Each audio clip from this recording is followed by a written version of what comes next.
Bună ziua, dragii mei, și bine ați venit în bucătăria Jamilei. Vom face astăzi împreună chifle pentru hamburger și vă invit să rămâneți alături de noi pentru a vedea ingredientele și modul de preparare.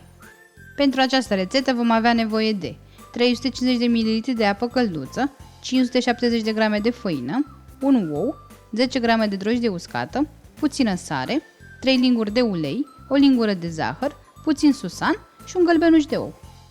Pentru început vom pune apa călduță în bolul unui mixer, adăugăm zahărul, drojdia uscată, puteți folosi și proaspătă, un cubuleț de 25 de grame, adăugăm și făină, câteva linguri, cam 4-5, amestecăm totul cu un tel cât să se omogenizeze și lăsăm acest amestec să stea pentru aproximativ un sfert de oră, cât să se formeze spumă deasupra. Spuma s-a format la suprafață, asta înseamnă că drojdia este activă, așa că pot adăuga uleiul și oul,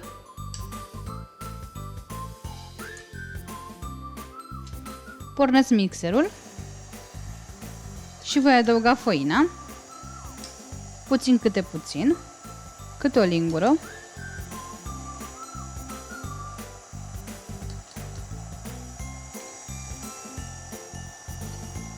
voi adăuga și sarea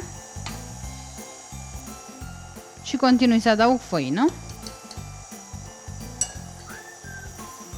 Am adăugat toată făina, voi mări acum viteza mixerului și voi frământa aluatul pentru aproximativ 5 minute.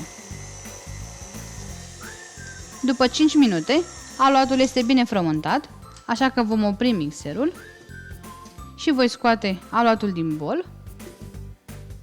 În acest moment este foarte lipicios, însă vom mai adăuga făină și îl vom frământa foarte puțin la mână.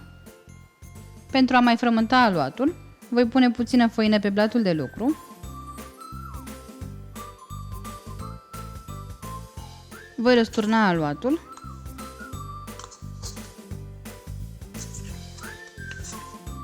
pun făină și deasupra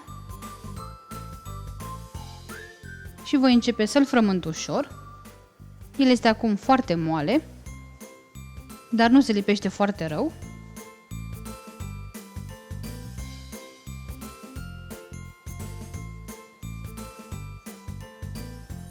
Trebuie să obținem un aluat moale, dar nelipicios, așa că s-ar putea să mai fie nevoie de 2-3 linguri de făină, în funcție de făina pe care o folosiți. Oricum nu puneți foarte multă făină, pentru că vrem să obținem niște chifle pufoase.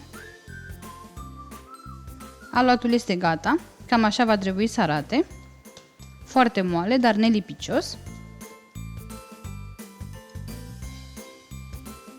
Am aici un bol uns cu ulei, în care voi pune aluatul, îl aplatizez puțin, îl voi acoperi cu folie de plastic și îl voi lăsa să crească până când își va dubla volumul sau pentru aproximativ o oră.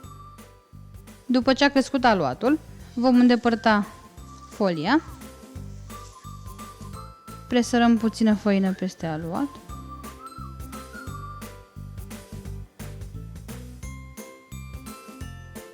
și îl vom scoate din bol. Punem făină și pe această parte a aluatului. Presez puțin aluatul pentru a scoate bulele de aer.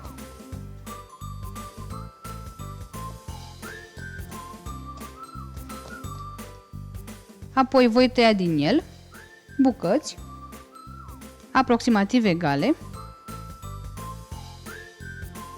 pe care le voi forma ca pe niște biluțe și voi arăta cam așa. Și voi continua până când voi termina tot aluatul. Am terminat de format biluțile de aluat, mie mi-au rezultat 8 bucăți, dar depinde de mărimea pe care voi o alegeți. Acum voi aplatiza fiecare biluță în parte cu foarte puțină făină, presez ușor cu mâna cât să aplatizez aluatul pentru a obține niște chifle frumoase.